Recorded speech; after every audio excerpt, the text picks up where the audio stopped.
Oui, bonjour à tout le monde.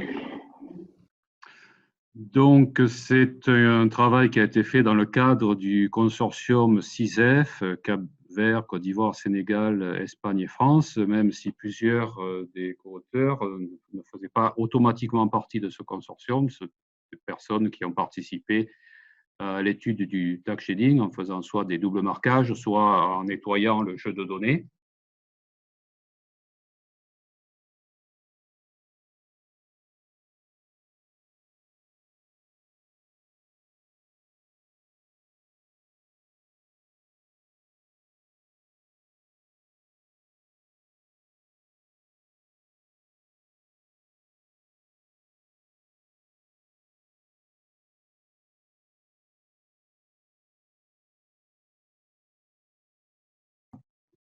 Excusez-moi, oui, j'ai eu un petit problème.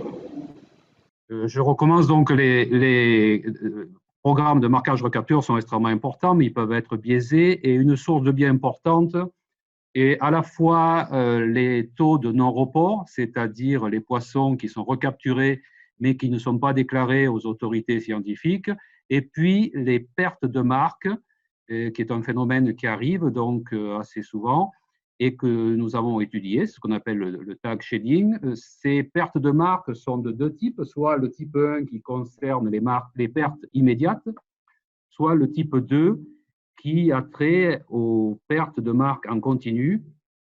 Et c'est cela que, donc, que nous allons étudier.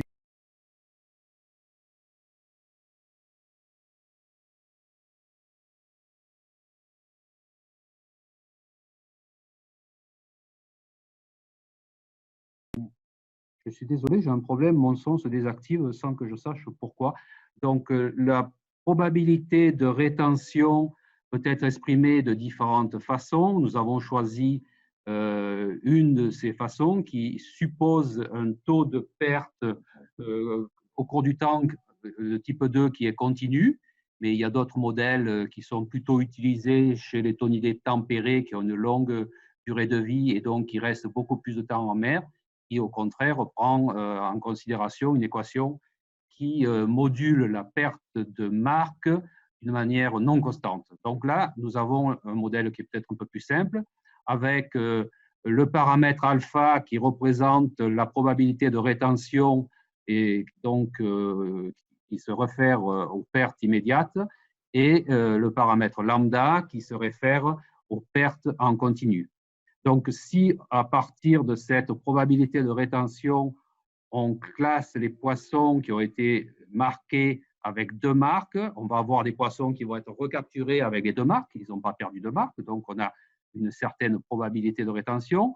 Au contraire, on a des poissons qui vont perdre une marque, et si pour simplifier, on ne différencie pas si c'est la marque droite ou la marque gauche qui a été perdue, on arrive à une probabilité de rétention qui se trouve dans le carré au milieu, en bas. Et puis enfin, les poissons qui perdent les deux marques. Alors vous allez me dire, bien entendu, mais comment fait-on pour reconnaître les poissons qui ont perdu deux marques? Eh bien, on ne peut pas les reconnaître. Diapo suivante, s'il vous plaît. Et donc, toute l'astuce, diapo suivante, s'il vous plaît. Toute l'astuce va être de prendre des probabilités conditionnelles, à savoir, on ne va considérer que les poissons qui sont marqués avec deux marques et qui ont été recapturés, soit avec ces deux marques, soit avec une seule marque. Et puis, on va calculer une fonction objective, il faut calculer le maximum de vraisemblance, qui va être la somme de ces deux probabilités. Diapo suivante, s'il vous plaît. Donc voilà les résultats des paramètres alpha et lambda avec les intervalles de confiance qui ont été calculés par bootstrapping ici pour les trois espèces. Vous voyez que alpha est assez élevé, c'est-à-dire il y a assez peu de pertes immédiates et la perte en continu reste relativement assez faible. Diapo suivante, s'il vous plaît. Alors malgré tout, elle reste assez faible au regard évidemment du taux de non-report qui est beaucoup plus important, mais malgré tout, le tag shading reste assez important. Vous pouvez voir par exemple que pour l'albacore, on a environ 50% des marques qui sont perdues au bout de 6 ans. C'est le cas pour le thon obèse au bout de 7 ans.